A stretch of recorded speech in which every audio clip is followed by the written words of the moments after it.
Sorotan Dunia Islam. Rekan Dakta, saatnya kita masuk di segmen Sorotan Dunia Islam bersama Ustadz Bernard Abu Jabar. Assalamualaikum Ustadz. Waalaikumsalam warahmatullahi wabarakatuh. Ya, Ustadz Bernard, kita membahas terkait dengan aksi dan kerusuhan di Nepal. Lalu yang kedua, serangan Israel ke Qatar. Kita ke Nepal terlebih dahulu nih ya. Kerusuhan yang sangat luar biasa, terutama dari masyarakat dan juga kepada pejabat yang flexing kemudian memamerkan kekayaan. Dan ini memang harus menjadi pembelajaran tersendiri bagi pejabat-pejabat lainnya, terutama di Indonesia ini, Ustaz. Silakan. Ya, ini menjadi salah satu hal yang juga sangat memprihatinkan ya, baik itu untuk negara yang dilanda kerusuhan atau kemudian juga bagi negara-negara yang lainnya sebagai satu pembelajaran yang sangat ya luar biasa ya. Karena apa? Inilah karena mungkin akibat daripada para pemegang tampuk kekuasaan yang kemudian mengabaikan rakyatnya, yang mereka tidak lagi kemudian bisa memberikan teladan, mereka tidak lagi bisa memberikan contoh yang terbaik di dalam melaksanakan kehidupan yang mereka jalani, walaupun ya memang bedanya mereka diberikan amanah sebagai pejabat, sementara rakyatnya yang berwenang memberikan amanah itu. Akan tetapi apa yang kemudian dilakukan oleh sebagian besar daripada pejabat-pejabat juga tampuk pimpinan itu mengkhianati rakyatnya. Dan ini ya yang akan mengakibatkan kemarahan yang sangat mendalam ya bagi rakyatnya, sehingga ketimpangan yang terjadi dari kehidupan para pejabat dan rakyatnya ini, Masya Allah, sangat luar biasa ya, bagaikan bulan dan matahari yang memang jarak ini sangat timpang dan jauh sekali dari apa yang kemudian yang selama ini diidamkan oleh rakyat ya, baik itu yang ada di Nepal ataupun di negara-negara yang lain, termasuk di negara Indonesia ini yang kemarin sudah berlalu kerusuhannya. Itu akibat yang memang sama, akibat sama, ketimpangan daripada pola gaya hidup yang dilakukan oleh para pejabat-pejabatnya, bukan hanya para pejabat-pejabatnya, tetapi juga pada keluarga mereka yang terus-menerus memamerkan kemewahan-kemewahan yang justru rakyat yang sebaliknya dalam kondisi sangat menderita ini kemudian menjadi marah besar, yang akhirnya terjadilah kerusuhan yang hebat sekali di negara Nepal. Dan ini menjadi satu ya negara yang kecil, tetapi justru akibat tindakan-tindakan yang sewenang-wenang daripada para pejabat-pejabat ataupun tampuk pimpinan itu mengakibatkan kerusuhan di Nepal ya, bukan hanya di satu tempat tapi juga di tempat-tempat yang lainnya.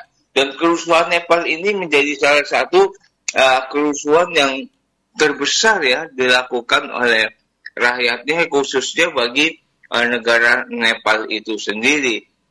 Tetapi juga kita melihat kan banyak juga kerusuhan-kerusuhan yang lainnya terjadi di negara-negara, tapi tidak seluas daripada apa yang dilakukan di Nepal. Bahkan ini menjadi salah satu kerusuhan yang paling mengantiskan amarah rakyatnya kepada para pemimpin-pemimpin mereka ya. Sampai kita melihat para pejabat-pejabat itu digelandang, ditelanjangi, diceburkan ke kali, disuruh jalan di kali, kemudian ditimpukin. Nah, ini menjadi salah satu pejabat-pejabat itu sangat terhina sekali gitu kan.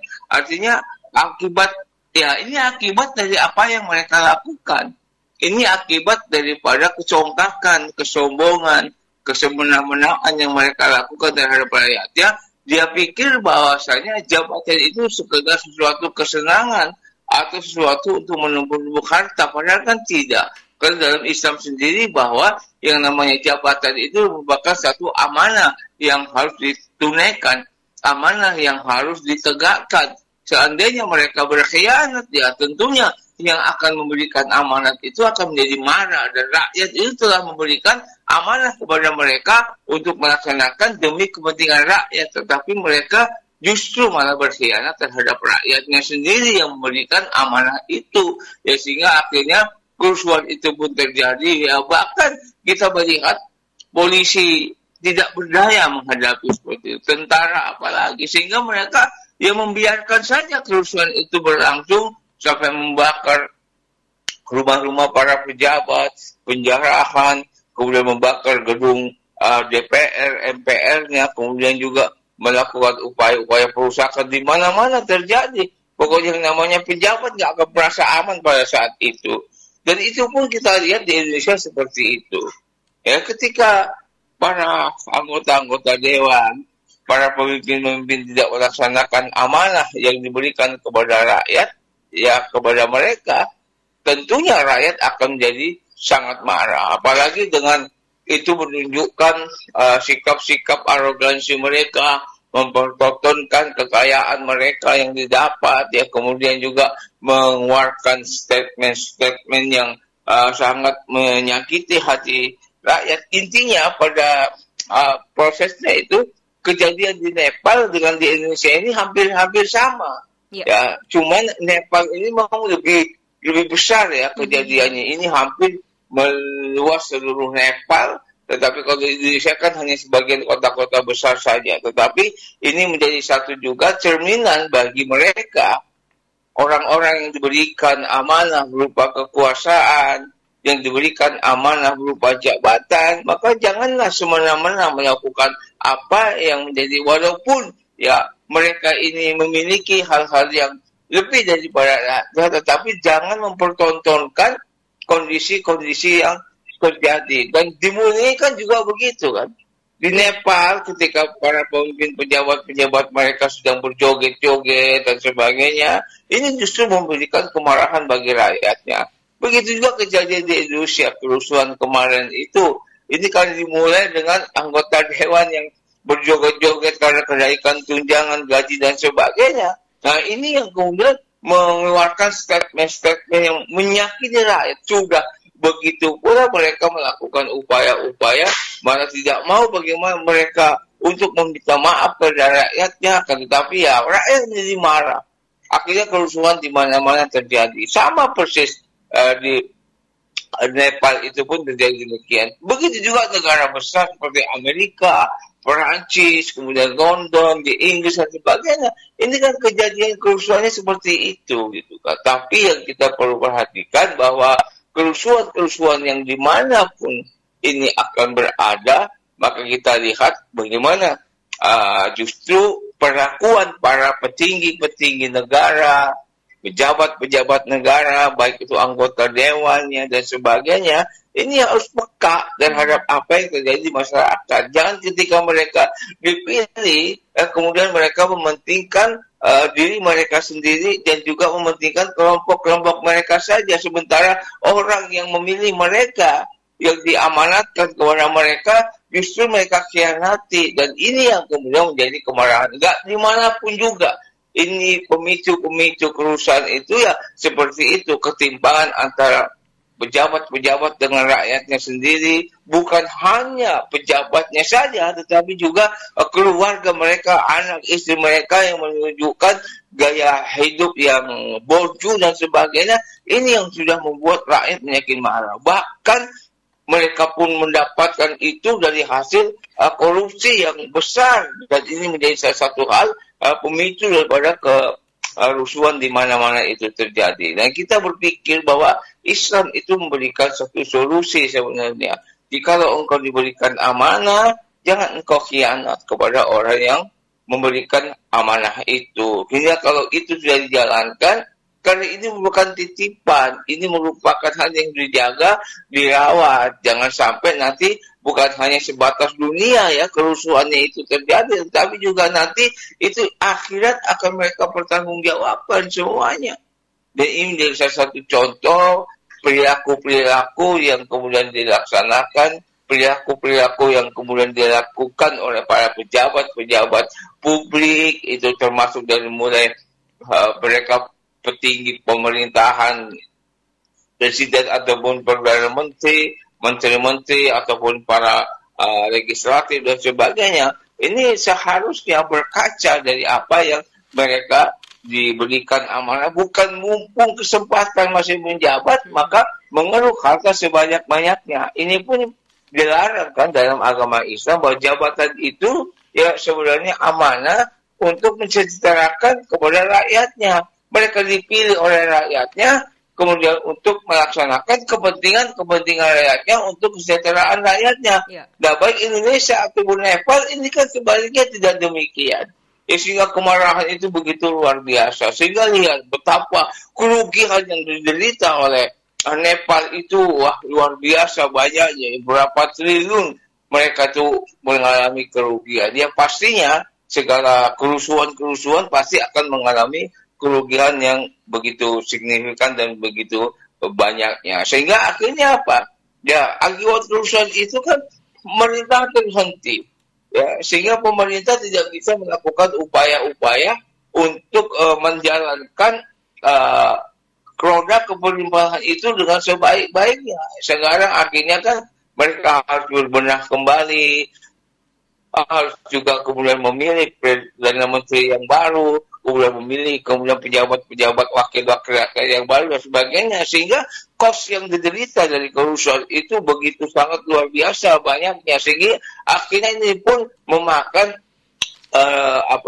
kas keuangan negara yang seharusnya diperuntukkan untuk yang lainnya. Membangun negara itu ternyata hanya untuk memilih pimpinan-pimpinan yang baru seperti itu. Tapi ada kuliah ya, semua itu kan demi kebaikan ke depannya. Nggak ada masalah berapapun dana biaya nanti akan dikeluarkan oleh Nepal untuk membangun kembali pasca kerusuhan dan memporak-porandakan negeri Nepal ini, agar Nepal ini menjadi lebih terkontrol, Nepal ini lebih baik lagi dan menghasilkan para pemimpin-pemimpin yang amanah, pemimpin-pemimpin yang insya Allah para pejabat-pejabat mereka yang bisa menjalankan sesuai dengan apa yang menjadi keinginan, kepentingan rakyat Nepal itu sendiri. Dan ini menjadi salah satu hal bahwa kita berkaca, jangan sampai ini terulang juga di negara-negara yang lainnya, dan kita menjadi satu hal yang luar biasa. Contohlah yang di negara ASEAN ini, ya kita lihat Brunei Darussalam. Itu Brunei Darussalam negeri kecil, tetapi sangat luar biasa kekayaan yang Masya Allah ya. Sehingga rakyatnya ini tidak kemudian menjadi orang yang miskin gitu kan. Rakyatnya ini terpenuhi oleh kerajaan atau Sultan Hasan Bolkiah memberikan apa yang menjadi hak-haknya rakyat. Dan kita tidak mendengar satupun ya adanya kejahatan-kejahatan yang besar, ataupun kita lihat adanya kerusuhan-kerusuhan yang besar yang terjadi di Brunei Darussalam.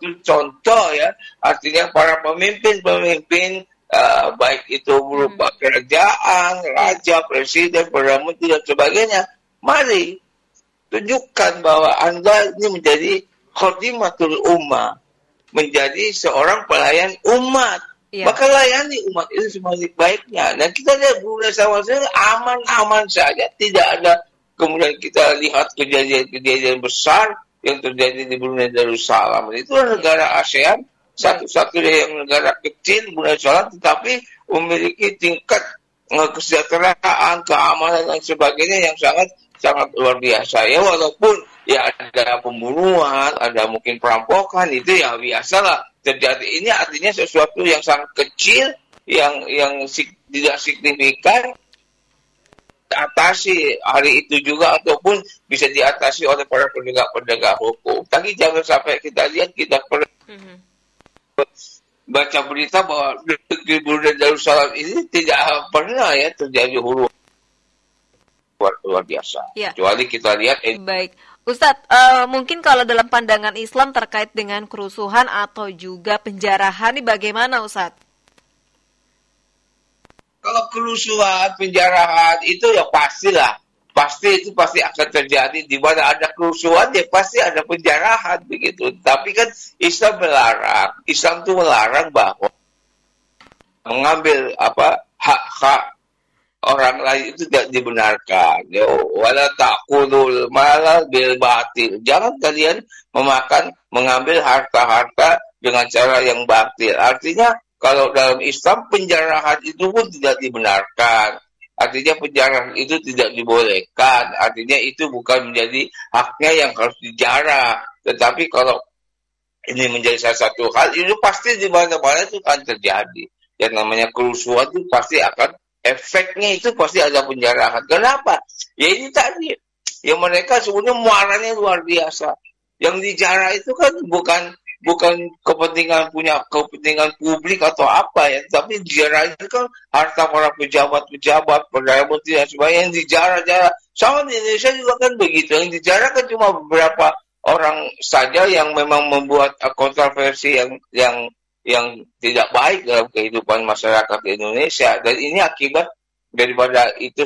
Tapi pada intinya ya Islam itu tidak membolehkan penjarahan, tidak membolehkan memakan harta orang lain dengan cara yang batil, dan ini tidak dibolehkan dalam Islam, dan ini dilarang benar-benar dalam Islam. Begitulah kondisi keadaan yang seharusnya kita perhatikan. Dan pelajaran Nepal dan Indonesia ini harus dijadikan pelajaran bagi negara-negara yang belum atau ya jangan sampai terjadi kerusuhan, untuk berkaca bagaimana mereka memperlukan rakyatnya itu. Kalau pemimpin itu adalah khadimatul ummah, pelayan umat, layani rakyat itu dengan sebaik-baiknya, maka insya Allah nggak akan terjadi kerusuhan.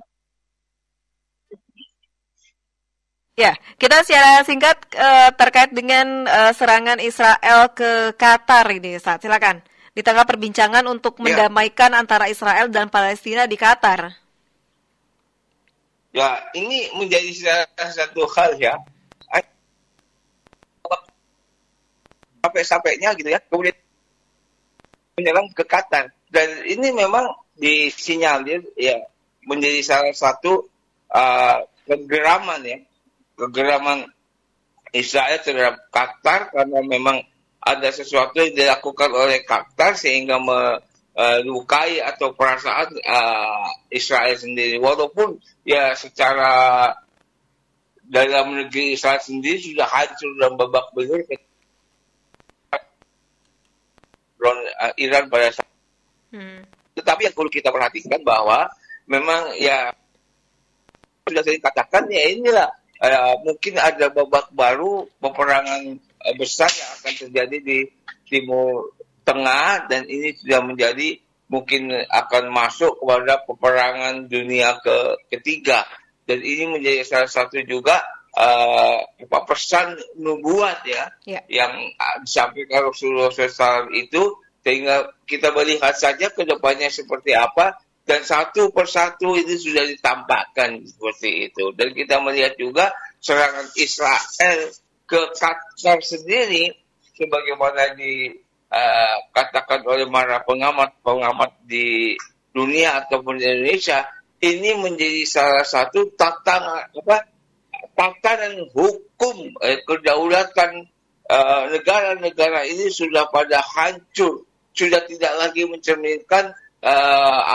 bagaimana negara yang berdaulat dan sebagainya. Dan ini sudah menjadi salah satu kehancuran daripada tatanan hukum yang ada di dunia ini sendiri. Dan inilah yang mungkin ketika tatanan hukum itu sudah tidak lagi diakui, tatanan hukum itu sudah diporak-porandakan, ya ini bisa memicu perang dunia ketiga yang akan lebih besar, bukan hanya menimpa Timur Tengah, tetapi juga ini akan menimpa kepada seluruh negara-negara di dunia ini. Dan ini yang menjadi satu hal, bahwa peran PBB yang sebenarnya diharapkan untuk bisa membereskan semua ini, akan tetapi justru nyatanya belum juga bisa berhasil. Sementara Israel masih bersokol, masih menjajah Palestina, tapi ini nggak pernah kelar-kelar. Akan tetapi ya kita menjadi salah satu, bukan juga di sisi lain ada keprihatinan kita, di sisi lain juga kita menyambut dunia babak baru di akhir zaman akan kemunculan daripada Imam Mahdi yang ditunggu-tunggu, dan ini menjadi salah satu hal karena memang nubuatnya itu, beritanya seperti itu yang disampaikan Nabi SAW, yang akan terjadi peperangan di mana-mana di daerah sekitar Timur Tengah. Dan lucunya ini kan satu, ya, cuman Israel laknatullah alaihi. Ini yang kemudian menjadi satu hal bahwa kita harus menyikapi, ya, kemudian dia bersiap ya untuk melakukan upaya ya, persiapan menghadapi hari akhir ini dan menghadapi bagaimana prosesnya nanti Imam Mahdi akan turun, dimulai dengan tanda-tanda yang sudah tampak, yang ditampakkan oleh Allah Subhanahu wa Ta'ala di dalam kehidupan manusia saat ini. Tinggal menunggu kapan dan waktunya saja. Wallahu a'lam bishawab, dan kita hanya berharap ya mudah-mudahan ini menjadi satu kebenaran yang nyata, kebenaran yang insya Allah menjadi nubuat Nabi Sallallahu Alaihi Wasallam, dan kita menunggu akan datangnya kejayaan Islam di kemudian hari yang insya Allah sebentar lagi akan kita jelang, dan mudah-mudahan ini menjadi salah satu di antara hal yang didambakan oleh setiap muslim untuk Islam menguasai seluruh dunia dan mengatur seluruh dunia ini dengan tatanan Islam selama kurang lebih 7-9 tahun, dan ini menjadi satu harapan. Kita berharap kepada Allah semoga kita sebagai orang yang hidup pada saat ini bisa untuk menikmati kejayaan Islam tersebut. Mudah-mudahan Allah berikan umur kita umur yang panjang. Insya Allah. Insya Allah. Baik. Terima kasih Ustadz Bernard sudah berbincang bersama Dakta di segmen ini. Assalamualaikum warahmatullahi wabarakatuh. Waalaikumsalam warahmatullahi wabarakatuh. Sorotan Dunia Islam. Rekan Dakta, demikian Sorotan Dunia Islam bersama Ustadz Bernard Abdul Jabar.